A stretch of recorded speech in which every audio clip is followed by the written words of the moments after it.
नमस्कार, स्वराज एक्सप्रेस में आपका स्वागत है। जनता मांगे जवाब के साथ मैं हूं एसपी त्रिपाठी। दोस्तों, कहने को तो कानून हमारे अधिकारों की हिफाजत के लिए बनाए जाते हैं, लेकिन यह इस देश का दुर्भाग्य ही है कि यह नेक मकसद से बनाए गए नियमों को भी नापाक इरादों के लिए बेजा इस्तेमाल किया जाता है। पहले कानून की कमजोरी के खिलाफ आवाज उठाई जाती है और जब कानून मजबूत बना दिया जाता है तो उसके दुरुपयोग का दौर दस्तूर बन जाता है। इन्हीं में से एक है महिलाओं को महफूज रखने की मंशा से बनाया गया 498A यानी दहेज एक्ट, जिसका बड़ा सीधा और साफ उद्देश्य महिलाओं को सशक्त बनाने के साथ मौलिक अधिकार प्रदान करना था। लेकिन बदलते वक्त के साथ ये कानून भी अपने लक्ष्यों से भटक कर कटीले रास्ते पर चल पड़ा है और उसके दुरुपयोग से धुलने लगा महिलाओं की मजबूती का मकसद।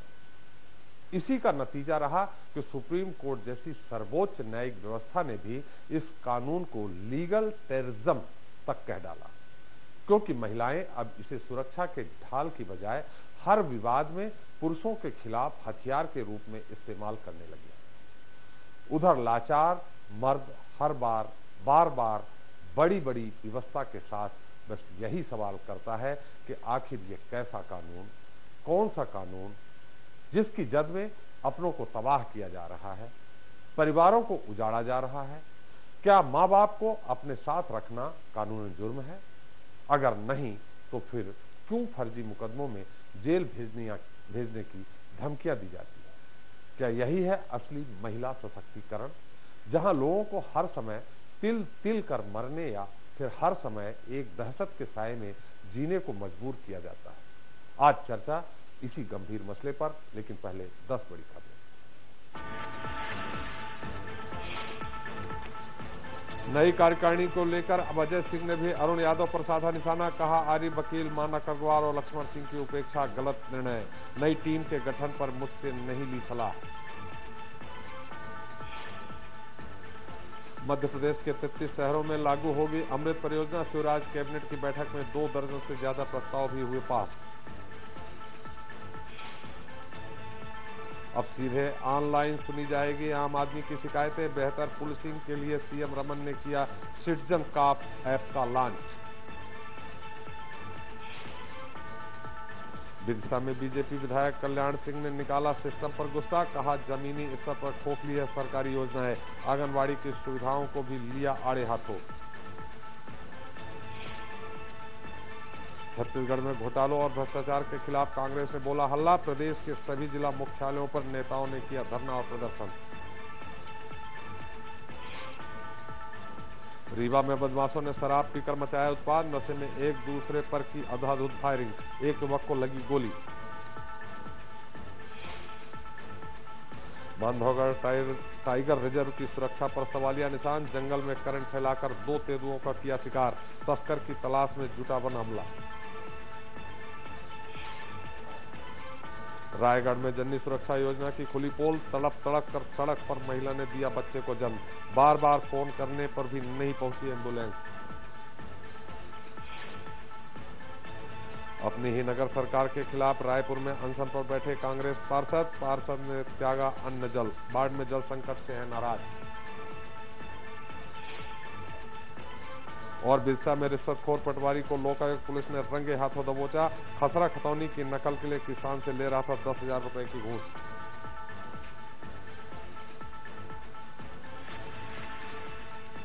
This program is sponsored by CXCT.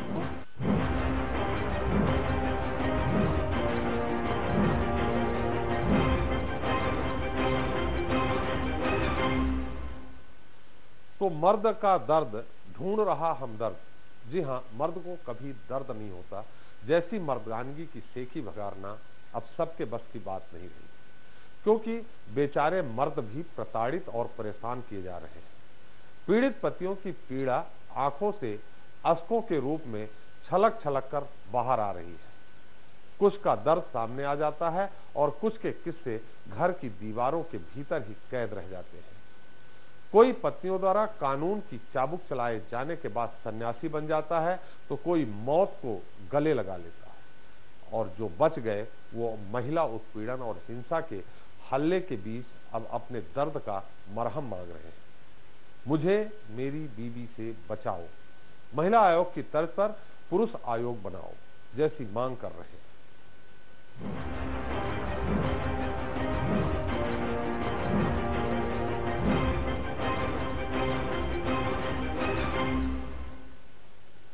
तो अभी तक ज्यादातर महिलाओं पर अत्याचार के मामले सामने आते रहे हैं। इसी रोकने के लिए सशक्त कानून भी बनाए गए हैं। समय बदल रहा है, समाज में महिला पहले से कहीं अधिक सशक्त भी बन रही है, लेकिन हर सिक्के के दो पहलू होते हैं और महिलाओं को मजबूत बनाने वाले इस कानून का दूसरा स्याह पहलू यह भी है कि यही कानून मर्दों के लिए मुसीबत बन रहा है।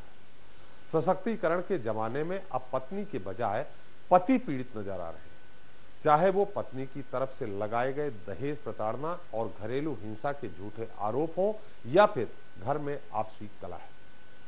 पीड़ित पत्नियों को ना कोई रहम की हमदर्दी मिलती है और ना ही कोई सरकारी मदद। मध्य प्रदेश और छत्तीसगढ़ के मर्द सबसे ज्यादा झेल रहे पत्नियों से दर्द। जी हाँ, मजाक के लिए तराशा गया जुमला मुझे मेरी बीवी से बचाओ अब एक कड़वी और बेहद विकराल हकीकत बन चुका है। महिलाओं की सुरक्षा के मकसद से बनाए गए कानून उल्टा पुरुषों के लिए प्रताड़ना और परेशानी का सबब साबित हो रहे हैं। यहाँ तक कि देश के सर्वोच्च न्यायालय सुप्रीम कोर्ट भी मान रही है कि दहेज एक्ट कानून को सुरक्षा की ढाल के बजाय साजिश के हथियार के तौर पर इस्तेमाल किया जा रहा है। हर साल दहेज और महिला उत्पीड़न से जुड़े तकरीबन 10,000 फर्जी मामले सामने आ रहे हैं और ज्यादातर पुरुष झूठे दहेज प्रताड़ना के मामलों में जेल की हवा खाने या फिर अपनी पत्नी और पुलिस की प्रताड़ना झेलने को मजबूर हैं। ऐसे में पत्नी प्रताड़ित पुरुषों के लिए पिछले लंबे समय से काम कर रही इंटरनेशनल हेल्पलाइन संस्था सेव इंडियन फैमिली के नए आंकड़ों ने एक बार फिर हैरान करने वाला खुलासा किया है, जिसके मुताबिक मध्य प्रदेश और छत्तीसगढ़ के 29.86% पुरुष अपनी पत्नियों से प्रताड़ित हैं और साल दर साल ऐसे मर्दों की तादाद और दर्द भी लगातार बढ़ता जा रहा है। मर्द का दर्द। मध्य प्रदेश छत्तीसगढ़ के 29.86% पुरुष अपनी पत्नियों से प्रताड़ित, कर्नाटक के 12.33% और दिल्ली के 11.27% पति पत्नियों से परेशान। नॉर्थ ईस्ट, जम्मू कश्मीर, केरला, तमिलनाडु और वेस्ट बंगाल के पुरुषों की स्थिति बेहतर है। वहीं बिहार, झारखंड और राजस्थान के पुरुष भी बाकी राज्यों की तुलना में ना के बराबर प्रताड़ित हैं। रिपोर्ट के मुताबिक फैमिली में पारिवारिक कलह की वजह से तमाम पत्नियां बदले की भावना को लेकर पति पर दहेज प्रताड़ना का मामला दर्ज करा देती हैं और दहेज कानून बेहद सख्त होने से पुरुषों को लंबे समय तक मानसिक और शारीरिक कष्ट सहना पड़ता है। मध्य प्रदेश छत्तीसगढ़ के मर्दों का दर्द। साल 2014 में हेल्पलाइन पर 38,000 कॉल आए। सबसे ज्यादा फोन छत्तीसगढ़ और मध्य प्रदेश के पुरुषों के आए। इन प्रदेशों में पत्नियों से पीड़ित पुरुषों का प्रतिशत बढ़ते ही जा रहा है। नेशनल हेल्पलाइन नंबर 08882498 पर हर रोज करीब ऐसे 40 कॉल आ रहे हैं। SIF की हेल्पलाइन के मुताबिक देश में पुरुषों के आत्महत्या करने का प्रतिशत महिलाओं से दुगना है। देश में हर साल 96,000 पुरुष आत्महत्या करते हैं। हर 8.5 मिनट में एक विवाहित पुरुष मौत को गले लगाता है। 2 लाख पुरुष और महिलाएं 498 के झूठे मामलों में हर साल गिरफ्तार होते हैं। देश की अलग अलग अदालतों में चल रहे 498 के मुकदमे 98% झूठे हैं। वहीं बलात्कार के 76% मामले भी झूठे पाए गए हैं। इतना ही नहीं, अगर अकेले राजधानी भोपाल की बात करें तो यहाँ पत्नियों के सताए 10 लाख से ज्यादा पति झूठे मामलों में अदालतों के चक्कर काट रहे हैं, लेकिन उन्हें अभी तक न्याय नहीं मिल सका है। ये केस ज्यादातर IPC 498 और घरेलू हिंसा के हैं, जो पत्नियों द्वारा पति को सबक सिखाने के उद्देश्य से दर्ज कराए गए हैं।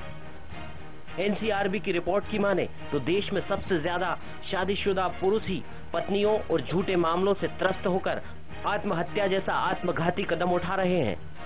तो वहीं संस्कारधानी जबलपुर में भी पत्नियों के सताए पतियों द्वारा सन्यासी बनने के मामले भी दिन ब दिन बढ़ते जा रहे हैं। ऐसे में सवाल भी यही है कि आखिर महिलाओं की सुरक्षा के मकसद से बनाए गए कानूनों का कब तक ऐसे ही मिसयूज होता रहेगा? कब तक बेकसूरों को ही कोर्ट कचहरी के चक्कर काटने पड़ेंगे? आखिर पत्नी प्रताड़ित मर्दों को कब मिलेगा उनका हमदर्द? और क्या कभी इन कानूनों में किया जाएगा बदलाव? भोपाल से सत्यविजय सिंह के साथ ब्यूरो रिपोर्ट, स्वराज एक्सप्रेस। तो इस दौरान स्वराज एक्सप्रेस ने भी कुछ ऐसे पीड़ित पतियों और उनके बुजुर्ग माता पिता से बात की जो अपनी पत्नी या बहू द्वारा लगाए गए झूठे केस का दंश आज भी झेल रहे हैं और अपना दुखड़ा अपनी सशक्ति जुबा से बयान जो कर रहे हैं वो आपके सामने। मेरी शादी 2001 के अंदर हुई थी।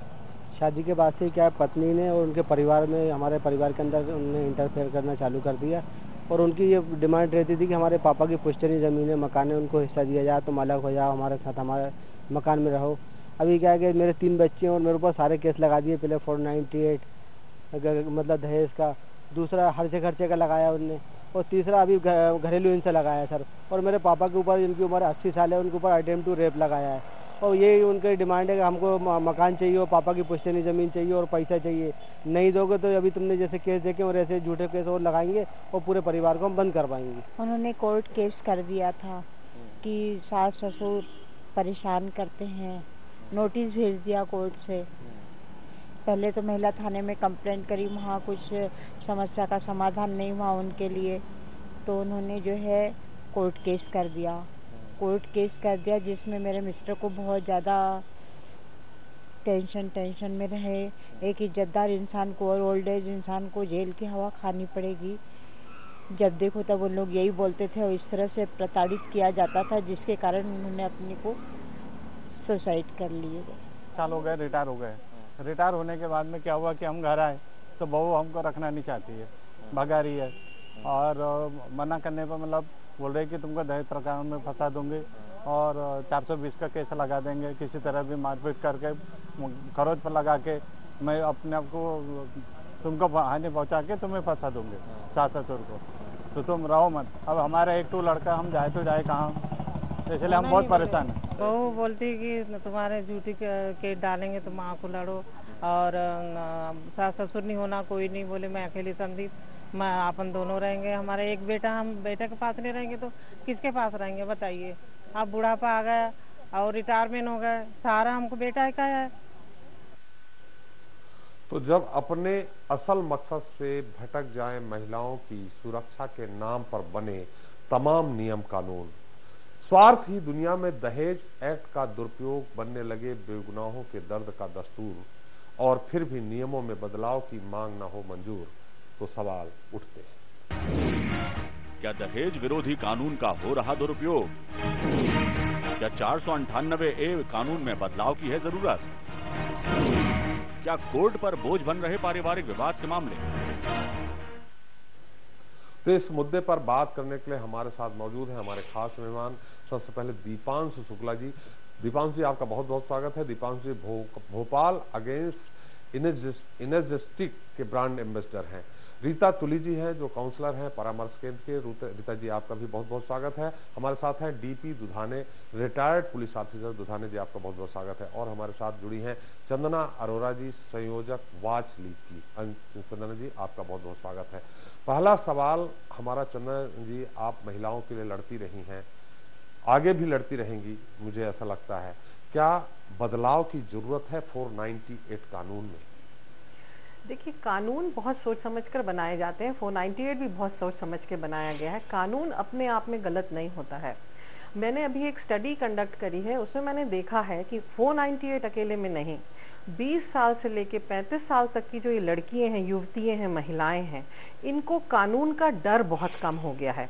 ये किसी भी तरीके से अपने साथ रहने वाले, चाहे वो पति हैं और पति की फैमिली होए, तो जो आप झूठे मामलों की बात कर रहे हैं, तो 498 का गलत इस्तेमाल करके यदि उसको मामला दर्ज कराती हैं, अगर उसमें नहीं कराती हैं तो किसी के साथ लिव इन रिलेशनशिप में है तो उसमें कोई कानून लगा के गलत मामला दर्ज कराती हैं, पैसे के मामले बनाकर गलत मामला दर्ज कराती हैं। ये थोड़ी सी महिलाओं में थोड़ी परंपरा ऐसी शुरू हो गई है कानून अगर अपन बदलना चाहते हैं तो क्या झूठा मामला तो चोरी का भी लगता है। चोरी का भी कोई बोल देगा कि आपने चोरी करी, मगर ये झूठा मामला है, तो क्या हम चोरी का कानून बदल देंगे?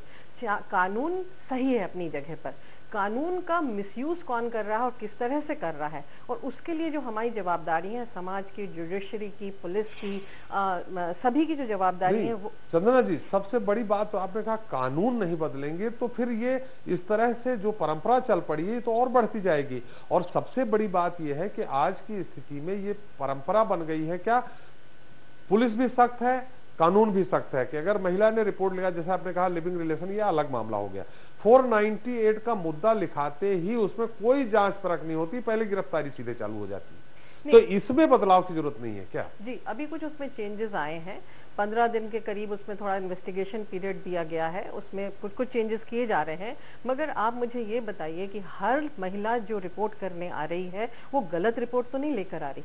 कई तो महिलाएं बहुत ही पीड़ित है ना, कई आपने अभी आंकड़े गिनाए कि 10 लाख लोग इस तरह के मामलों में कोर्ट के चक्कर काट रहे हैं, तो हम उतने कई मामले ऐसे बता दें कि वो महिलाएं तो खत्म ही हो गई, मरी गई, ये डोमेस्टिक वायलेंस के कारण, जला के मार दिया, काट के मार दिया, मार के पीट के मार दिया। इस तरह के कई मामले हम लोगों ने देखे हैं। 10 लाख से कई बहुत बड़ा नंबर होएगा। तो ये नहीं कह सकते हम कि इस कानून को इसलिए आप बदल दें, असली पीड़िता को क्या होएगा।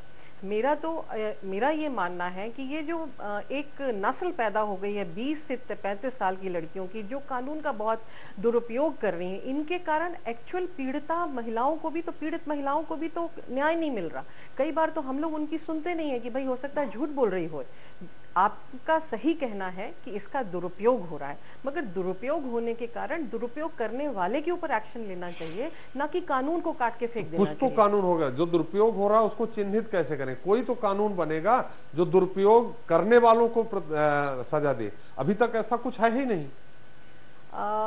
कानून विद जो हैं, पुलिस और जुडिशरी जो है, उसके पास इतने सारे धाराएं हैं कि यदि एक 498 का केस किसी ने गलत दर्ज कराया है अपने ससुराल पक्ष की ओर के ऊपर, और यदि वो बिल्कुल साफ बरी हो जाते हैं, कोर्ट के पास पावर है, पुलिस के पास पावर है कि वो उस झूठी रिपोर्ट करने वाली महिला को के अगेंस्ट कानूनी कार्रवाई करे। आज की तारीख में हम लोग यही कोशिश कर रहे हैं कि एक तरफ तो पीड़िता को इस कानून का फायदा मिले, जो एक्चुअल पीड़िता है, और जो ये फर्जी पीड़िताएं हैं, इनको तो फर्जी महिलाएं हैं जो कानून का गलत इस्तेमाल कर रही हैं, इनके अगेंस्ट कानूनी कार्रवाई। मुझे नहीं लगता चंदना जी, आपको भी मालूम होगा, हमारे साथ चूंकि आपने पुलिस की बात कही, हमारे साथ रिटायर्ड पुलिस अधिकारी है दुधाने जी, हम उनके पास चलेंगे, कि एक भी ऐसी महिला को ना कहें 1-8%, मैंने आपको आंकड़े दिखाए हैं जो ऑथेंटिक आंकड़े हैं, सरकारी आंकड़े हैं, उनमें 76% मामले 498 के फर्जी पाए जाते हैं। 76% तो उसके फर्जी पाए जाते हैं जो बलात्कार या अन्य लगाते हैं, उससे भी ज्यादा 90% लगभग 498 के प्रकरण फर्जी पाए जाते हैं। दुधाने साहब, आप लंबे समय तक पुलिस अधिकारी रहे हैं, आपके पास इस तरह की सारी केस आते रहे होंगे। अब आप चूंकि कार्य मुक्त हो चुके हैं, आप स्वराज एक्सप्रेस चाहता है कि आप स्पष्ट बताएं, ऐसे मामले जो आपके पास आते हैं उनमें क्या आप लोगों को आभास नहीं हो जाता था कि ये गलत है, उसके बाद भी आप कानून में बंधे रहने के कारण आप उस पर कार्रवाई करते थे? देखिए, ऐसा है कि जो कानून बना है सबसे पहले उसका हमको पालन करना है जी। कोई भी पीड़ित महिला आई, तत्काल रिपोर्ट करनी पड़ेगी, लिखनी ही पड़ेगी जी। किसी ने कहा हमारे साथ बलात्कार हुआ है तो बलात्कार की रिपोर्ट हमें दर्ज करनी पड़ेगी। बलात्कार की रिपोर्ट दर्ज करने के बाद फिर जो भी प्रावधान है कानून के तहत उसके अनुसार कार्रवाई करनी पड़ेगी। फिर इन्वेस्टिगेशन होता है, इन्वेस्टिगेशन में फिर बात साफ होती है कि इसमें कुछ झूठा है या कुछ फंसाया जा रहा है, ये बाद में मालूम पड़ता है जी। लेकिन जब धाराएं हैं उसके तहत तो कार्रवाई होती है, और धाराएं के साथ उसकी गिरफ्तारी भी होती है। गिरफ्तारी तो करनी पड़ेगी, नहीं करेंगे तो पुलिस पे आरोप लगेगा कि पुलिस जो है पुलिस ने पैसा खा लिया या मिल गई या ये हो गया, तो पुलिस को तो अपना काम उसके अनुसार करना पड़ता है जी। बलात्कार किया, कुछ हुआ, उसके लिए करना ही पड़ेगा, कायम ही करनी पड़ेगी, भले ही झूठा हो बाद में। लेकिन बात यही है दुधाने जी यहाँ पे कि अगर किसी ने, जैसा चंदना जी ने कहा कि बिल्कुल गलत उपयोग कर रहे, आपने आरोप लगाया, आपने उसको गिरफ्तार है, उसकी सामाजिक मर्यादा, सामाजिक प्रतिष्ठा सब समाप्त वहीं पे। तुरंत हम लोगों जैसे लोग मीडिया ट्रायल शुरू हो जाता है। अब वो बरी होता है साल भर बाद, 6 महीने बाद, जब भी होता है, 6 महीने के बाद उसको सालों साल दाग धोने में रह जाता है। तो क्या नहीं लगता कि इसमें कहीं पहले इन्वेस्टिगेशन हो, जांच हो, सही पाया जाए, तब मामला दर्ज हो? ऐसा नहीं लगता आपको? नहीं, ऐसा है ना कि वो तो पहले तो गिरफ्तारी करनी पड़ेगी ना, नहीं तो ये जनता का ये आरोप लगना शुरू हो जाएगा कि पुलिस ने उसको छोड़ के रखा हुआ, उस पर तत्काल कार्रवाई क्यों नहीं की गई जी। तो वो तो गिरफ्तार करना पड़ेगा, फिर वो जमानत होगी, फिर उसका कोर्ट में जाएगा, कोर्ट उसको जमानत देता है नहीं देता है, जज साहब के ऊपर डिपेंड करता है। तो वो तो फिर बात पुलिस के हाथ से बाद में चली जाती है। कानून अंधा है, जो खूब सारी पिक्चरें बनी कहते हैं, लोग कहते हैं, करनी ही पड़ती है जी। हम दुधाने जी आपके पास फिर आएंगे, हम दीपांशु से जानना चाहेंगे, लेकिन हमारे साथ शिवपुरी से एक दर्शक हैं जो पवन जी, अब जो अपना सीधा सवाल आप लोगों से करना चाहते हैं। पवन जी, आपका स्वागत है इस कार्यक्रम में, अपना सवाल करें। सर नमस्कार जी। सर, मेरा निवेदन यही था कि जो 498 में जो डिबेट चल रही है जी, उसमें एक लेटेस्ट सुप्रीम कोर्ट का एक जजमेंट एक आया है, अरनेश कुमार वर्सेस बिहार राज्य में जी। उसमें उन्होंने कहा है कि अब डायरेक्ट 498 में गिरफ्तारी नहीं हो रही है जी। भले ही उसमें FIR दर्ज हो जाती है, उसके बावजूद भी पहले उस पर जांच की जाती है, उसके बाद में गिरफ्तार किया जाता है। अगर गिरफ्तारी आवश्यक नहीं है तो डायरेक्ट चालान पेश करके उसको बेल मिल जाती है जी। तो आपका क्या सवाल क्या है? अब मेरा सवाल यही, मेरा निवेदन तो यही था कि अब 498 में जो डिबेट चल रही है उसमें कमी आ रही है, मतलब जो महिलाओं के संबंध जो मामले थे उसमें अब धीरे धीरे कमी आ रही है, क्योंकि सुप्रीम कोर्ट की गाइडलाइन के अनुसार पुलिस थोड़ा सा अपना रवैया ढीला कर रही है, नरम कर रही है। सुप्रीम कोर्ट के गाइडलाइन के अनुसार पहले अब जांच होनी चाहिए, जांच के बाद पूरी तरह से उसको बेहद जांच होनी चाहिए, फिर प्रकरण दर्ज होना चाहिए। अगर आपका ये सही है सुप्रीम कोर्ट की गाइडलाइन से, हमने जो बताया कि सुप्रीम कोर्ट ने बड़ी तल्ख टिप्पणी की है इसके अगेंस्ट में, तो लेकिन अभी भी वही चल रहा है। हमारे साथ दीपांशु जी हैं, दीपांशु जी बताएंगे कि कितना दीपांशु जी इसमें सच्चाई है। लेकिन एक और दर्शक है दीपांशु जी हमारे साथ दमोह से, प्रदीप राय जी। प्रदीप जी अपना सवाल करें, हम दोनों दर्शकों का उत्तर अपने अतिथियों से लेंगे। प्रदीप जी स्वागत है, सवाल करें। सर, अगर लड़के पक्ष को कानून का ज्ञान होता है तब वो 498 की कार्रवाई से, संभावित कार्रवाई से और ये 125 भरण पोषण की कार्रवाई से बचने के लिए धारा 9 के अंतर्गत चली जाती वापसी के लिए, और कुछ मामलों में अगर मालूम नहीं होता है तब ये लड़की वाले परिवार के ससुराल वालों के पूरे लोगों का नाम लिखवा देते हैं। और सुप्रीम कोर्ट ने कहा कि बिना उचित विवेचना के नहीं करना चाहिए, गिरफ्तारी नहीं करना चाहिए। और क्या यहाँ सुप्रीम कोर्ट की नहीं हो जाती कि ट्रायल प्रक्रिया की टाइम लिमिटेशन फिक्स कर दें? जी, आपका सवाल आज प्रदीप जी नहीं बहुत पूरी तरह से समझ में आ पाया हमें। सर, यहाँ पर ये सुप्रीम कोर्ट ने कहा भी है कि बगैर कोई विवेचना के सभी लोगों, मतलब आपका सवाल यह है कि सुप्रीम कोर्ट के कहने के बावजूद विवेचना नहीं हो रही और गिरफ्तारी हो जा रही? जी सर। जी जी। दीपांशु जी, हम आपसे जानना चाहेंगे एक और, अगर आपकी अनुमति हो तो एक दर्शक हमारे रीवा से और हैं, हम उनका प्रश्न ले लेते हैं। जी विष्णु जी, आपका स्वागत है, अपना सवाल करें। हाँ सर, मैं ये निवेदन करूंगा कि यदि कोई एक पुलिस का व्यक्ति और लॉ ग्रेजुएट हो। जी। हेलो। जी जी, सवाल करें। अपना टीवी सेट का वॉल्यूम बंद कर दें। हाँ, टीवी हमके पास हम बैठे नहीं सर, हम बाहर बैठे। जी। हाँ, एक पुलिस का सिपाही है और लॉ ग्रेजुएट हो, लड़की की शादी में वो क्या किया कि प्लाट की मांग किया जी, और मांग में उससे जब उससे ज्यादा एक्टिविटी नहीं मिला। आपका टीवी सेट का वॉल्यूम बंद नहीं है, आपका टीवी सेट का आवाज आ रही है। नहीं सर, हम टीवी से बाहर है सर, आपके स्टूडियो की टीवी की आवाज आ रही है। जी, आप संक्षेप में सवाल करें, हमारे स्टूडियो में टीवी नहीं लगा है यहाँ। जी हाँ सर, तो क्या है ना कि वो जो है फिर माफी मांग लिया लिखित में, फिर जाकर के वो धारा 10 लगा दिया। तो ऐसे धाराओं का उपयोग तो ये लोग भी करते हैं, लड़के वाले भी करते हैं कि पहले ना मिले तो फिर इस तरह से प्रताड़ित करें। किस तरह की धारा दुधाने साहब आप समझ पाए हैं क्या इनकी? आप कौन सी धारा की बात कर रहे हैं? लगता है संपर्क कट गया। दीपांशु जी, हम जानना चाहेंगे, जो अभी आपने बहस सुनी, दुधाने साहब को सुना, चंदना जी को सुना, हमारे दर्शकों ने सवाल किया, आप ये जो संघ है जिससे परेशान होकर के आप लोगों ने जो संघ बनाया है, आपका हम अनुभव सुनना चाहेंगे, आपने क्यों बनाया है?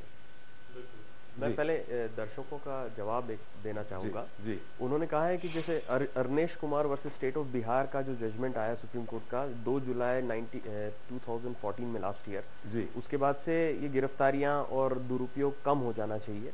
तो कुछ हद तक ऐसा हमको भी एक्सपेक्टेशन था, बट अनफॉर्चुनेटली जो व्यक्ति के अगर ठान लेता है कि मुझे कानून का दुरुपयोग करना है, सामने वाले को परेशान करना है, तो वो उसमें भी कोई ना कोई लूप होल और तरीके निकाल लेता है। तो एक बहुत ही विकृत रूप 498 का अब उभर के आया है, जिसमें लड़के के ऊपर तो 498 लगता है, देवर के ऊपर मोलेस्टेशन का केस लगता है 354, और जो ससुर है, जैसा कि अभी आपने एक विक्टिम की स्टोरी सुनी, ससुर के ऊपर रेप का केस लगता है। So it becomes a package for the entire family. तो अरनेश कुमार का जजमेंट तो एक तरफ पड़ जाता है और पूरी फैमिली बहुत ज्यादा दुरुपयोग झेलती है इस कानून का।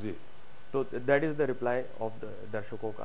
दूसरा, जैसे कई लोगों ने यहाँ दीपांशु जी, हम चाहेंगे कि आप हिंदी में बोले, क्योंकि हमारे दर्शक, हमारा चैनल हिंदी में है और हमारे दर्शक वो ज्यादा हमारे ग्रामीण क्षेत्रों से भी दर्शक हैं, वो समझ पाए। बिल्कुल, मैं हिंदी में बोलता हूँ। बाकी जो लोग हैं मेरे साथ अभी बैठे हुए, उनमें तेज बोलिए, आप लाउडली बोलिए, कोई दिक्कत कुछ उन्होंने ये पॉइंट आउट किया, ये बोला है कि धाराओं का तो अलग, दूसरी धाराओं का भी दुरुपयोग हो सकता है, लेकिन 498 को हमको थोड़ा सा अलग से देखना पड़ेगा, क्योंकि 498 एक तो चोरी की धारा की तरह एक आदमी पे नहीं लगता है। 498 आप पूरे हस्बैंड की, पति की, पूरे परिवार के ऊपर लगा सकते हो। दूसरा, उस पे भी लगा सकते हो, अगर 7 समुंदर पार आपकी ननद बैठी है, उस पे भी लग सकता है। बिल्कुल, अलग अलग कॉन्टिनेंट्स में, अलग अलग देशों में हमने देखा है कि अमेरिका में जो कभी शादी के बाद कभी मिले नहीं बहू से, उनके ऊपर भी 498 लगा है। एक तो ये हो गया, पूरे परिवार पे लगता है। दूसरा ये है कि इसमें जो आरोपी का बैकग्राउंड होता है, उसका वो हमेशा, ये पहली बार उसके ऊपर कोई आरोप लगा होता है। जो चोरी के आरोपी है, उसके तो छोटे मोटे अपराध, पेटी क्राइम्स जो हैं, वो उसके ऊपर पहले से लगे कई केसेस में होते हैं, बट 498 इन पर्टिकुलर में ऐसा देखा गया है। हाँ, ऐसा देखा गया है कि बहुत ही शरीफ घराने के लोगों के ऊपर भी, जिनमें एडवोकेट्स भी शामिल हैं, जजेस भी शामिल हैं, पॉलिटिशियंस भी शामिल हैं। आपको मतलब ये सुन के आश्चर्य होगा कि इवन डॉक्टर LK आडवाणी के ऊपर भी इस तरह का कानून किया गया था, अर्जुन सिंह जी के ऊपर भी प्रयास किया गया था। तो हर इनके बैकग्राउंड बहुत अलग है, तो हमें इस कानून को बाकी कानून के दुरुपयोग से बिल्कुल अलग से देखना पड़ेगा। और इसलिए भी देखना पड़ेगा क्योंकि आप देखिए, इसमें एक्विटल जो रेट है, बरी होने के जो आंकड़े हैं, वो 90% मध्य प्रदेश में है, और अगर आप जो विचारणीय न्यायालय है उसके ऊपर अपीलेट कोर्ट्स के सारे मामलों को मिला दें तो 98% एक्विटल है इसमें। जी, तो मतलब क्या, जो सारे मामले हैं उसमें 98% लोग बरी हो जाते हैं। हाँ। अगर इनमें से हम कुछ ऐसे मामले भी मान लें जिनके अंदर सफिशिएंट एविडेंस ना मिला हो, तब भी एक बहुत बड़ा हिस्सा है 90%, तो मैंने झूठी रिपोर्ट लिखी जाती है, मैंने बरी हो जाते हैं। बिल्कुल, ये उनके लिए अच्छा है, मर्दों के लिए तो अच्छा है ना ये। हाँ, बरी हो जाते हैं, करता है। लेकिन बरी हो जाते हैं मतलब आपने जैसे कहा कि 6 महीने 1 साल, 6 महीने 1 साल तो 1000 में से एक मामला निपटता है। ये मामले कम से कम 4 to 8 years चले हैं ट्रायल कोर्ट में। जी, तो हम लोग की जो संस्था है, भाई और सेव इंडियन फैमिली जो इसकी सिस्टर संस्था है, इन्होंने मिलकर के एक हेल्पलाइन लॉन्च करी थी, और मध्य प्रदेश से ही इसकी शुरुआत हुई थी अप्रैल 2014 में। और बड़े शॉकिंग फैक्ट्स जो आपने दिखाए हैं आंकड़े, 48,000 हमको इसमें कॉल्स आए थे चंद महीनों के अंदर। और पहली बार एक हेल्पलाइन ऐसी लॉन्च हुई थी जिसमें पुरुषों के बारे में सुना जा रहा था। अदरवाइज जो सरकार के तरफ से हेल्पलाइन है वो तो सब महिलाओं की या बच्चों की है। ये माना जाता है कि मर्द को कभी दर्द ही नहीं होता, लेकिन आंकड़े बिल्कुल ऑपोजिट पिक्चर बताते हैं, एकदम ही अलग पिक्चर।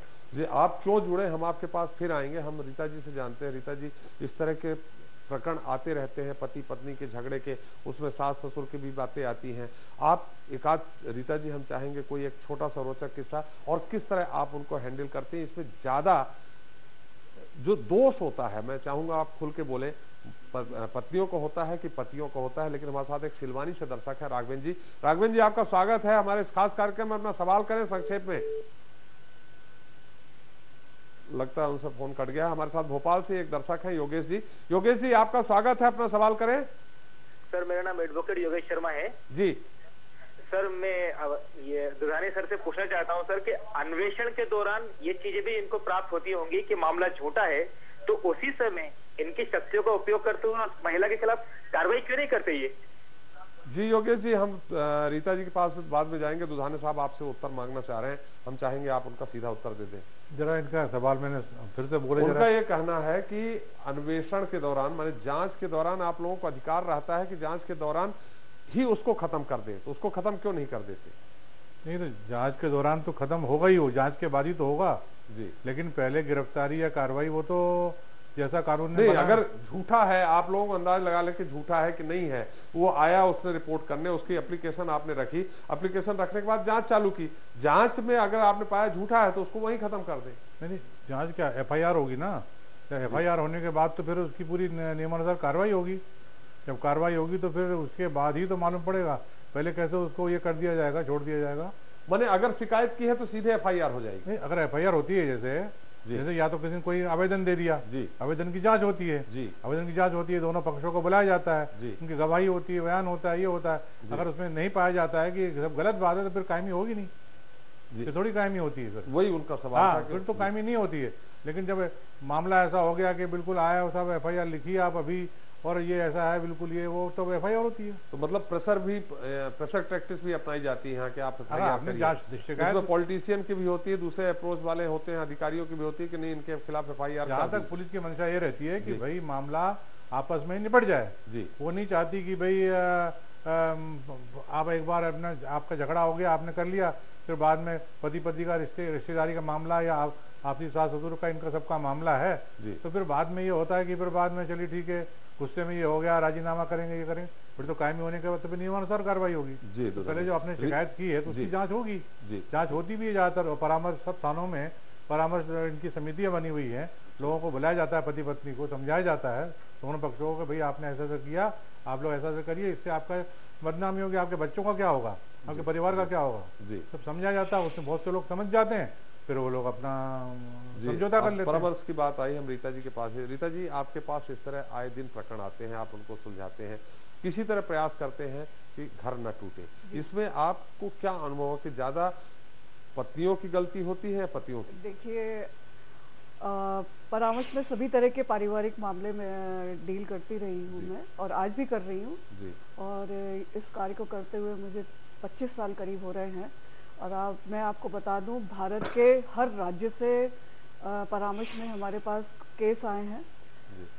ये तो आपको मानना ही पड़ेगा कि ताली एक हाथ से कभी नहीं बजती है, ताली दोनों हाथ से बजती है।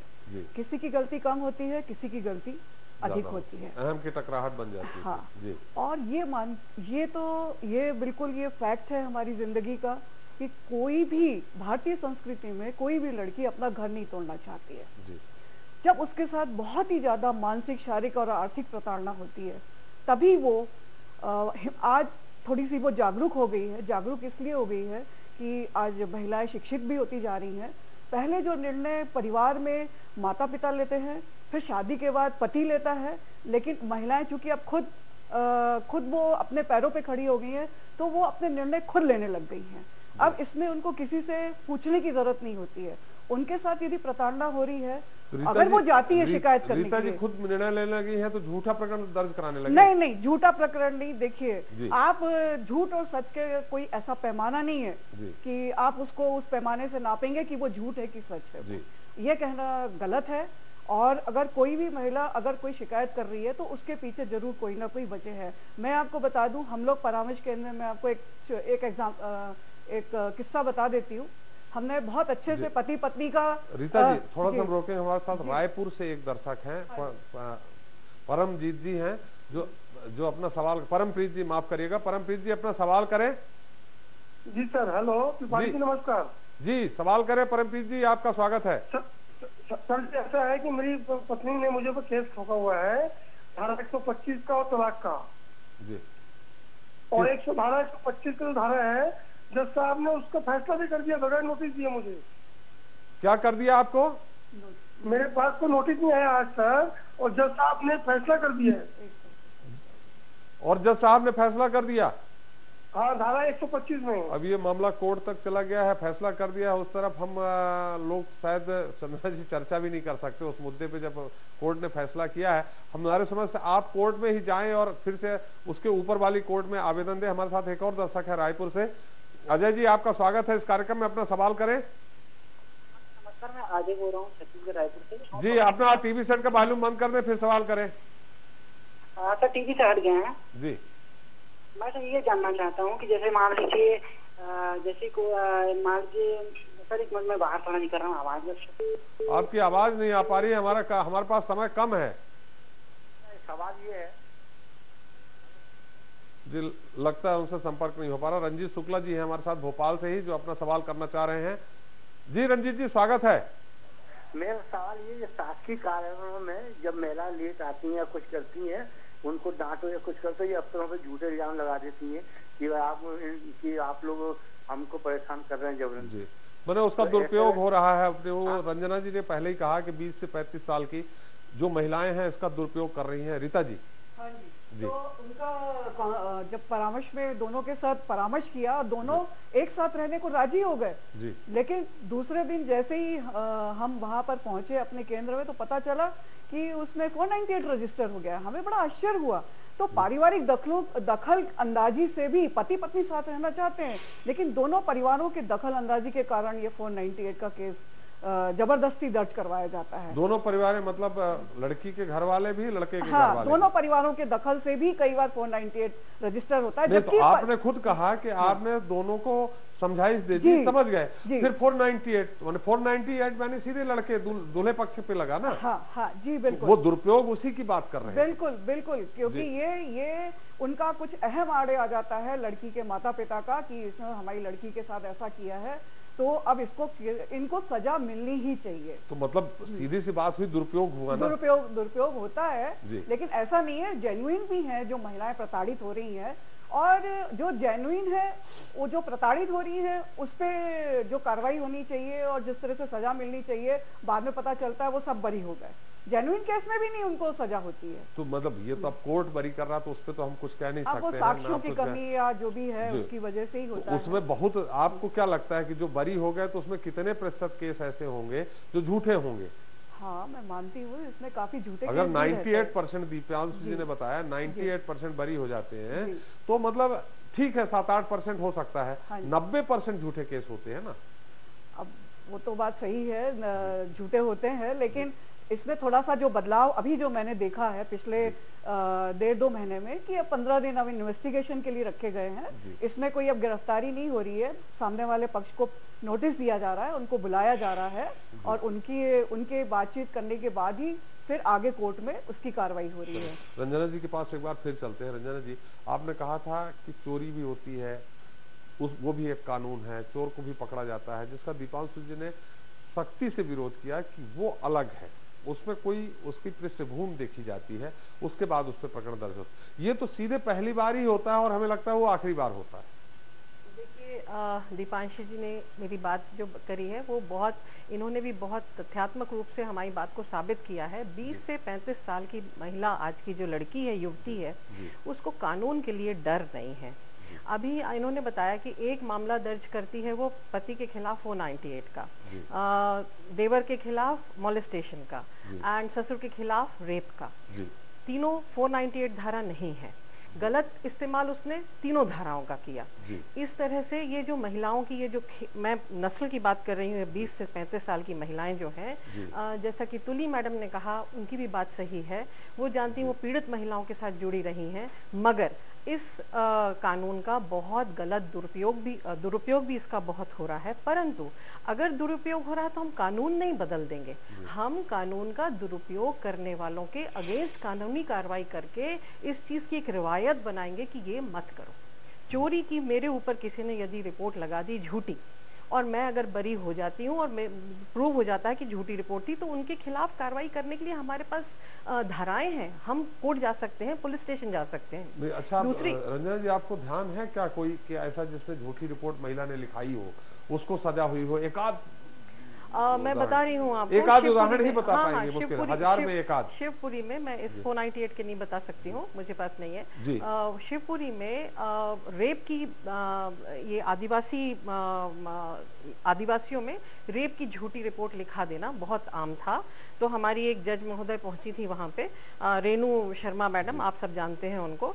उन्होंने वहां जाकर देखा कि एक लड़की ने 1-2 आदमियों के अगेंस्ट रेप की रिपोर्ट लगाई, तुरंत उसको सरकार से पैसा मिला, उसके बाद उसने उन लोगों को डराया धमकाया, उन लोगों ने पैसा दिया, वो हॉस्टाइल होके उसने अपने बयान बदल दिए। जहां उन्होंने ऐसा किया, उस लड़की ने ऐसा किया, उसके अगेंस्ट मामला दर्ज कराया उन्होंने कोर्ट की तरफ से। नहीं, एक आध केस नहीं है, ये हर जगह हो सकता है, ये हर जुडिशरी में हो सकता है, हर जज के पास ये पावर्स हैं, हर पुलिस स्टेशन में ये मामले दर्ज हो सकते हैं। और ये अभी की आज की जो जरूरत है वो इस चीज की है कि आप कानून को अभी शिथिल करा है, जिस तरह से इन्होंने बताया 15 दिन का अभी एक इन्वेस्टिगेशन का पीरियड दे दिया है, तत्काल गिरफ्तारी नहीं होगी, इस तरह की थोड़ी ढील दी गई है इस कानून में। तो ये बहुत अच्छा है, क्योंकि जो वो 20 से 35 साल की महिलाएं के निर्देश के बाद हुआ है जी, तो जो वो 20 से 35 साल की महिलाओं का जो वो विकृत मस्तिष्क है, जो किसी भी धारा को लगाकर वो किसी के भी अगेंस्ट मामला डालती हैं, बहुत दूर मत जाइए।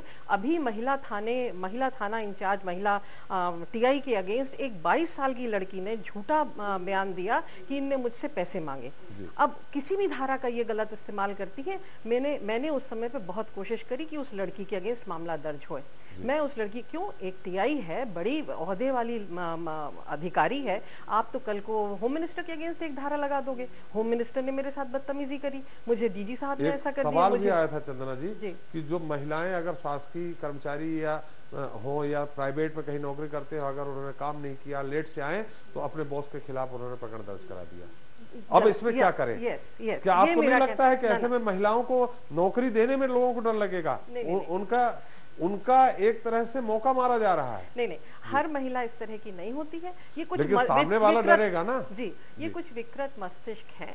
हर परिवार में 498 दर्ज नहीं हो रहा है, कुछ जगहों पे असली में हो रहा है, कुछ विक्टिम्स बहुत परेशान है, पीड़ितें बहुत एक्चुअल परेशान है, और कुछ लोगों ने अभी जो इन्होंने एक आंकड़ा दिया दीपांशु साहब ने, 98% मामले बरी हो जाते हैं, उसमें कई कारण होते हैं। रंजना जी, एक हमारे ग्वालियर से प्रियंका जी आपसे सवाल करना चाह रहे हैं सीधे। प्रियंका जी, आपका स्वागत है इस कार्यक्रम में, अपना सवाल करें। प्रियंका जी आवाज सुन पा रही हो तो आप सवाल करें। हाँ, आप सुन पा रहे हैं मुझे? जी। हेलो जी। हाँ जी, मैं ये पूछना चाहती हूँ, जैसे 498 में हम लोग जो भी दहेज लेते हैं या देते हैं, तो हमारी जनरल अरेंज मैरिज में तो कोई हम लोग उसका साक्ष्य लेते नहीं, कोई लिखित में तो देते नहीं है, तो आप कैसे मानते हैं, कैसे साबित होगा? क्योंकि घर के अंदर घरेलू हिंसा हो रही है, उसकी कोई रिकॉर्डिंग नहीं होती है, तो आप कैसे मानते हैं कि ये सही है या दहेज या गलत है? जी रंजना जी, आप ही उत्तर देते। हमारे साथ एक और दर्शक हैं बीना से, नाथुराम जी। नाथुराम जी, अपना सवाल करें, हम आप दोनों का उत्तर अपने अतिथियों से एक साथ लेंगे। जी हाँ, नमस्कार पंडित जी। पंडित जी नमस्कार। जी नमस्कार, अपना सवाल करें।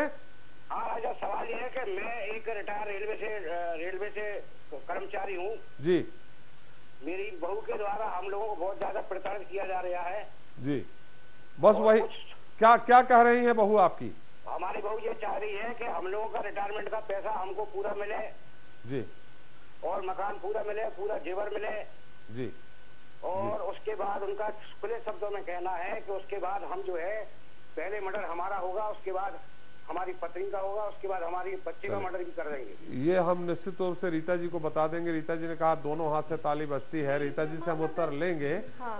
जी, हम उत्तर लेंगे। इसमें बिल्कुल मामला दर्ज होता है। वो अगर ये लिखित दे दें थाने में कि ये हमारी बहू हमको जान से मारने की धमकी दे रही है, बहू बंद होएगी। तो यही तो कारण है। बोल रही है कि हम 498 लगा देंगे,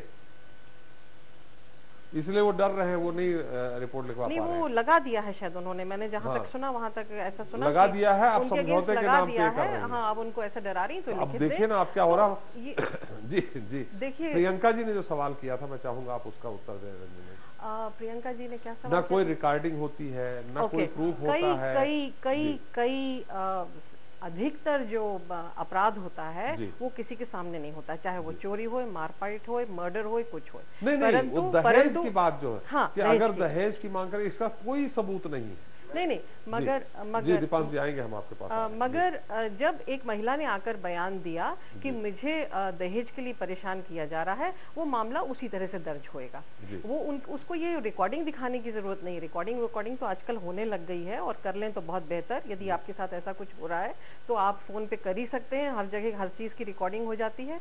परंतु यदि नहीं है तो भी आपके पास चिट्ठी पत्री होती है। करने लगे चंद्रन जी, मेरे पास ऐसी रिकॉर्डिंग है 2, मैं आपको सुना नहीं सकता हूँ, जो बहू और सास मिलकर दामाद को किस तरह से वो प्रताड़ित कर रही हैं, भद्दी भद्दी गालियां दे रहे हैं, वो हम सुना नहीं सकते। तो गलत लेकिन उसके बाद उन्होंने कोर्ट में, पुलिस में, सब में दिया है, नहीं सुना जा रहा। जो पहले प्रकरण दर्ज हो गया 498 और देवर पे, उनके ससुर पे रेप का, उसी पे कार्रवाई चल रही है। नहीं तो ये पुलिस की बड़ी कमी है। नहीं, और अगर कमी है तो इनको इस पक्ष को तुरंत बड़े ऑफिसर्स के पास जाना चाहिए। हमारे दीपांशु साहब बैठे, इनके संज्ञान में ये मामला लाना चाहिए।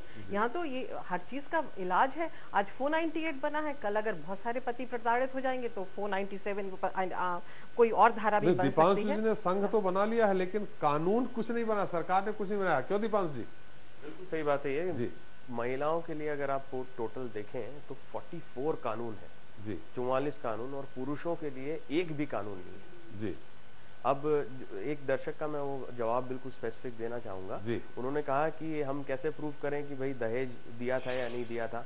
ये बहुत बड़ी गलतफहमी है कि दहेज लेना प्रूव करना बहुत मुश्किल है।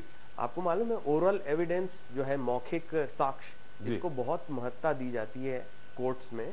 और अगर आपका बयान साफ सुथरा सच्चा है और प्रति परीक्षण में आप बिल्कुल खरे उतरे तो बिल्कुल कन्विक्शन होता है। और सुप्रीम कोर्ट ने तो ये तक कहा है कि सिर्फ एक व्यक्ति का साक्ष्य भी, मौखिक साक्ष्य भी अगर विश्वसनीय है दहेज के मामलों में, तो सामने वाले का कन्विक्शन हो जाएगा। प्लस इसमें मैं आपको एक 498 के साथ ही दहेज एक्ट की धारा 4 भी लगती है हमेशा। ये दोनों भाई हैं। अब इस दहेज एक्ट की धारा 4 में ये है कि सामने वाले को प्रूव करना है, साबित करना है कि मैंने दहेज नहीं लिया। मैंने हमने कह दिया कि आप चोर हो, आपको तय करना है कि हम चोर नहीं है। तो दीपांशु जी, हमारे 3 दर्शक आपसे सवाल करना चाह रहे हैं, अलग अलग रायपुर से हैं हमारे साथ। जितेंद्र जी अपना सवाल करें, हमारे पास समय कम है। दीपांशु जी आपका उत्तर देंगे, संक्षेप में सवाल करें।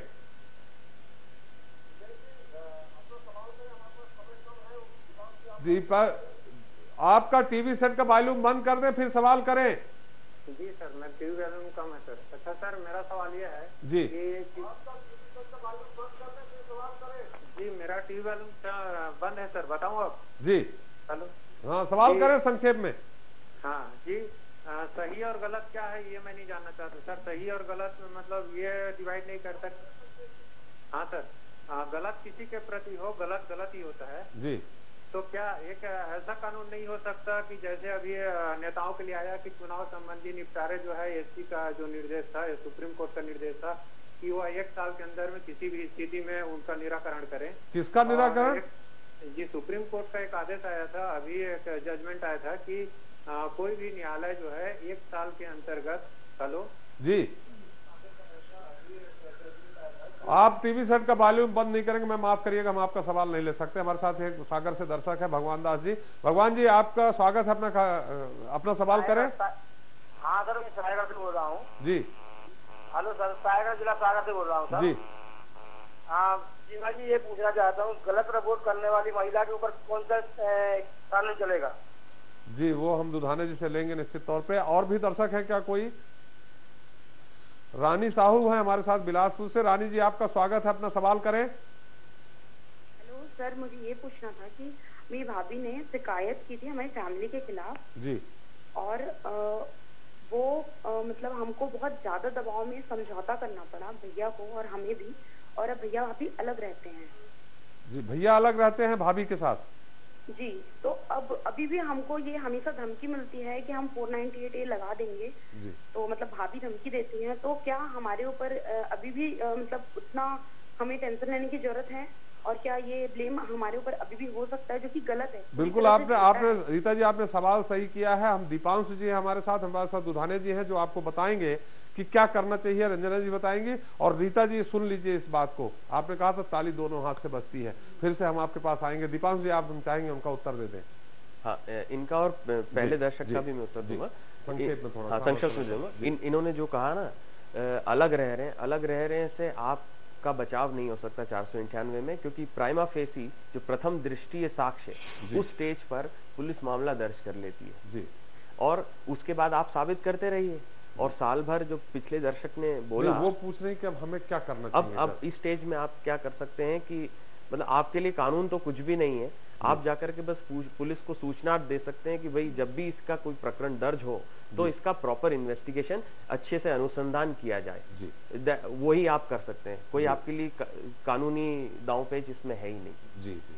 और एक और दर्शक ने आपने सवाल, हाँ, प्रीवियस जो इनके पहले दर्शक थे जिन्होंने बोला था कि भाई इस साल भर के अंदर पॉलिटिशियंस, नेताओं का मामले खत्म होने चाहिए, नेताओं ने वो चाह रहे हैं, बिल्कुल। बाद में उन्होंने कहा कि जो प्रकरण है वो साल भर के अंदर खत्म हो जाने चाहिए। अगर यही चीज 498 में हो जाए तो दूध का दूध और पानी का पानी बहुत जल्दी हो जाएगा। किंतु सबसे बड़ा प्रमाण इस दुरुपयोग का ये है कि आप देखिए 498 की फाइल्स देखिए कोर्ट की, साल भर 2 साल तक तो शिकायतकर्ता बयान देने ही नहीं आती है जी। जिस लड़की को इतना ईगरनेस थी जाके शिकायत करने की, इतनी प्रताड़ित थी वो एक बार न्यायालय में मामला पहुंच गया तो वो अपने बयान तक देने नहीं आ रही है जी। उसके बयान में क्या सच्चाई होगी जी। बिल्कुल सही कहा दीपांशु जी। हम लेकिन आपसे जरूर पूछेंगे कि आपने किससे प्रेरित होकर के, किस कष्ट से आपने ये संघ बनाया जिसकी शुरुआत की। लेकिन दुधाने जी, हमारी रीता जी ने पूछा था कि अब ऐसे में क्या करना चाहिए। उनके भाभी लगातार धमकी दे रही हैं, वो अलग रह रहे हैं, भैया भाभी अलग रह रहे हैं, अब क्या करना चाहिए जी। नहीं, दुधाने साहब से उत्तर ले लें, रीता जी हमारे पास आ रहे हैं। दुधाने साहब, उसमें ऐसा है कि वो जाके, जैसा दीपांशु जी ने बताया कि थाने में जाके बताया कि साहब उनको इस प्रकार की धमकी दी जा रही है, तो वो एक प्रकार से उनके लिए बचाव का काम करेगा। भविष्य में कभी ये इस प्रकार का प्रकरण दर्ज होता है तो उसकी बचत रहेगी कि साहब हमने तो पहले ही बताया था कि इस प्रकार हमको धमकी मिल रही है और हमको इस प्रकार की हमारी भाभी धमकी दे रही है जी। तो एक प्रकार से उनके लिए माइनस पॉइंट रहेगा और उनके लिए प्लस पॉइंट हो जाएगा जी जी। मतलब ये कर देना चाहिए। रीता जी ने सुन लिया होगा आपने जो बताया है जी।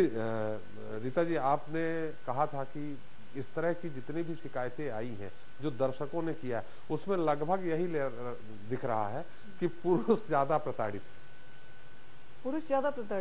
बहुएं ज्यादा प्रताड़ित कर रही हैं। हाँ, तो देखिए समय बहुत तेजी से बदला है और आजकल आप देख रहे हैं इलेक्ट्रॉनिक मीडिया का जो इफेक्ट पड़ रहा है ये बहुत ज्यादा पड़ रहा है और आज हर चीज जो है रिकॉर्ड करी जाती है। आज आप देख रहे हो mobile phone, WhatsApp, Facebook, chatting, तो इनसे जो है प्रॉब्लम बढ़ती जा रही है और ये चीजें अगर पॉजिटिवली अगर हम यूज करते हैं तो बहुत अच्छी है, लेकिन इसका नेगेटिव यूज हो रहा है। इसका 498 के मामले क्यों दर्ज हो रहे हैं? अब जैसे मोबाइल फोन है, घर में नहीं मालूम है कि क्या खाना बना है, लेकिन मायके में मालूम है कि ससुराल में क्या क्या बना है। तो ये जो झगड़े की जड़ है ये यहीं से शुरू होती है, मायके पक्ष का इंटरफेयर। हाँ, इंटरफेयर, और जिसकी वजह से जो है फिर वो छोटी छोटी बात रहती है, वो लड़की तो एक बात बोलती है और मायके वाले उसको 4 और जोड़ के और उसको बहुत बड़ा एक विकराल रूप दे देते हैं और वही विकराल रूप जो है जो 498 के रूप में परिणत हो जाता है। रीता जी, आप काउंसलिंग करती रही, बिल्कुल आपने सही कहा कि मायका पक्ष है। आपने सही चीज सामने लाई कि मायका पक्ष का जब हस्तक्षेप होता है तो इस तरह होता है। लेकिन रंजना जी ने एक सवाल उठाया था 20 से 35 साल के लड़कियों के बीच में, आपके पास इस तरह से भी काउंसलिंग वाले आते होंगे, आपको क्या लगता है उस दौरान लड़कियों का दोष दिख रहा होता है कि लड़कों का ज्यादा? परसेंटेज किसका ज्यादा रहता है? देखिए, दोष तो दोनों तरफ से रहता है जी, है ना। 60 और 40 कुछ तो अंतर होता होगा कि 50-50 रहता है? नहीं, उसमें ये मान के चलिए कि अगर 75% अगर जेंट्स की गलती तो 25% महिला की भी रहती है। लेकिन इसका मतलब ये नहीं है कि वो अपनी शिकायत कहीं जाके दर्ज ना करवाए, वो जी उसको अपनी परेशानी के लिए जी जी। रंजना जी, मैडम ने फिर कहा रीता जी ने कि 75% पुरुष ही दोषी होते हैं और जो बरी होते हैं वो 98% सब बरी हो जाते हैं। फिर मैडम यही बोल रही हैं, आपका क्या कहना है रंजना जी? मेरा ये कहना, बहुत मुश्किल से हम लोगों ने ये धाराएं लगवाई थी। डोमेस्टिक वायलेंस एक्ट हम लोग बहुत मुश्किल से लेकर आए थे और उससे पहले महिलाओं के ऊपर बहुत ज़्यादा घरेलू हिंसा होती थी और उसका हम लोग कुछ कर नहीं सकते थे। जब वो डोमेस्टिक एक्ट लगा था, मुझे याद है 2005 में, तो उस समय कुछ पुलिस ऑफिसर्स ने मुझसे थोड़ा सा तल्ख तरीके से बात करी थी, तो मैंने वो कि आपने ये लगवा दिया, आप लोगों ने शोर कर करके ये डोमेस्टिक वायलेंस एक्ट लगवा दिया, अब बहुत खराब होएगा पुरुषों के साथ, ऐसा वैसा। मेरा ये उस समय भी कहना था कि वो एक बात है ना कि माटी कहे कुम्हार से क्यों तू क्यों रोंधे मोहे, एक दिन ऐसा आएगा मैं रोंधूंगी तो है। तो 100-200 साल महिलाओं के ऊपर चलता रहा, और उसके बाद कोर्ट्स ने संज्ञान लिया, गवर्नमेंट ने संज्ञान लिया, अब ये उसके उल्टा चल रहा है, तो अब फिर से कोर्ट संज्ञान लेंगे, फिर से सब चीज ठीक होना। नहीं, ऐसा नहीं। और मगर हम आपके साथ हैं, जहाँ पे भी झूठे मामले दर्ज होते हैं उसमें हम महिलाओं के लिए पक्षधर होते हुए भी, जहाँ झूठे मामले हैं। आप जैसी कितनी महिलाएं हैं मुश्किल से पॉइंट में होंगी जो इस तरह पहुंचेंगी और किसी की मदद करने आएंगी, बाकी तो क्यों दुधाने साहब है, इस तरह मामले आते हैं, दर्ज हो जाते हैं, बेचारे जेल चले जाते हैं। आप जैसे कुछ % महिलाएं होंगी जो 1-8% लोगों की मदद हो जाए तो बहुत बड़ी बात है। ये सबसे बड़ी बात यह है कि 498 माने महिला होने का अधिकार, 498 भी एक तरफ कर देते हैं। जो जैसा कि दीपांशु ने बताया कि हमने आपको दिखाया भी कई पीड़ितों का, एक बेचारे कि हमारा एक ही बेटा है, मैं कहा रहा हूँ बहू मुझे भगा रही है, आप एक बार चले जाइए वृद्धाश्रम, वहां देखिए कितनी महिलाएं माने पति और पत्नी वृद्ध हैं और रह रहे हैं, उनकी बहू ने उनको घर भगा दिया। ऐसे स्थिति में क्या आपको नहीं लगता है कि कोई इस तरह का भी कानून बनना चाहिए जो बहुओं के अगेंस्ट में हो?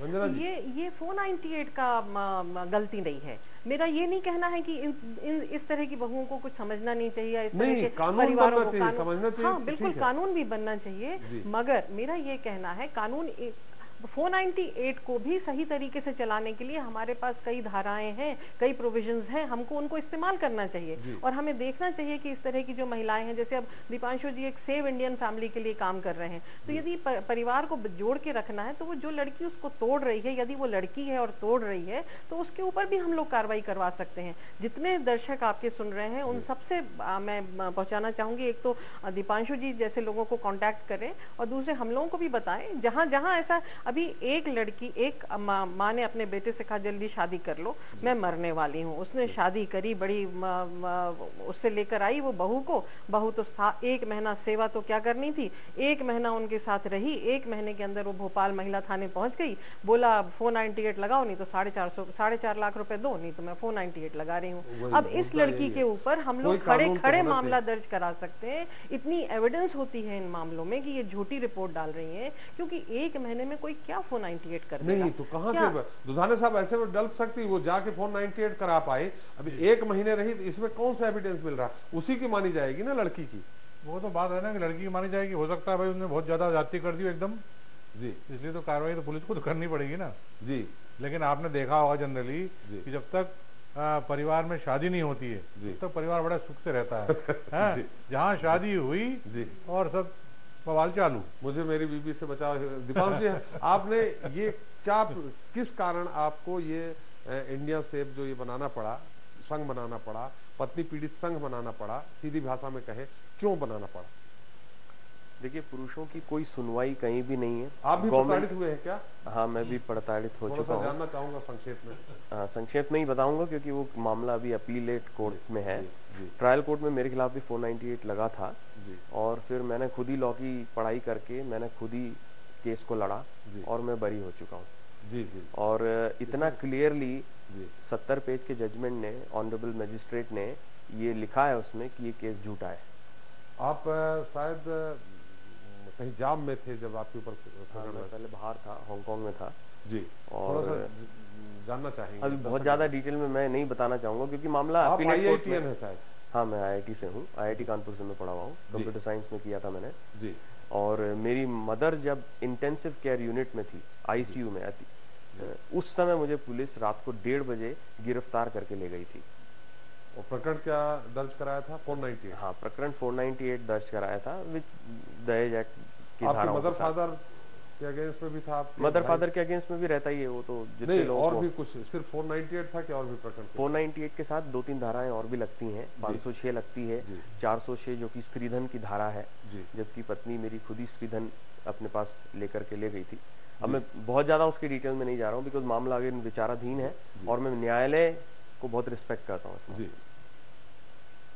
नहीं तो उससे इंस्पायर होकर के फिर मैंने इंदौर में संस्था शुरू करी थी, अपना सेविंग फैमिली मध्य प्रदेश, और उसी की सिस्टर संस्था है भाई भोपाल अगेंस्ट इनजस्टिस। तो हम लोग सब मिलकर के मध्य प्रदेश में पहली बार मध्य प्रदेश के पुरुषों के लिए एक फोरम उनको मिल गया है जहाँ पे वो अपनी जो मन की भावनाएं और उनकी परेशानियां रख सकते हैं। हम लोग हर हफ्ते मीटिंग्स भी करते हैं। इंदौर में सैटरडे को मीटिंग होती है 5 से 8, और भोपाल में होती है मीटिंग 3 बजे से 5 बजे संडे को। जी नहीं, तो आप क्या जेल में भी रहे? फॉर्चुनेटली मैं जेल में नहीं रहा, एक दिन की पुलिस रिमांड में रहा, जहाँ पर बिल्कुल एक पेटी क्रिमिनल की तरह मुझे ट्रीट किया गया। और जिस इन्वेस्टिगेशन ऑफिसर ने सपोजिटली इन्वेस्टिगेशन करी थी, मैंने उनकी भी फिर बाद में शिकायत करी। उन्होंने खुद अपने बयानों में प्रति परीक्षण में इस तरह से बोला है कि उन्होंने कॉपी पेस्ट करके बयान लिखे। दर्शना मुजाल्दा उनका नाम है, और इंदौर में वो इन्वेस्टिगेशन ऑफिसर हैं। उनके खिलाफ भी अभी कोई कार्रवाई नहीं हुई। तो आप देखिए कि जिसका मामला इतना क्लियर है कि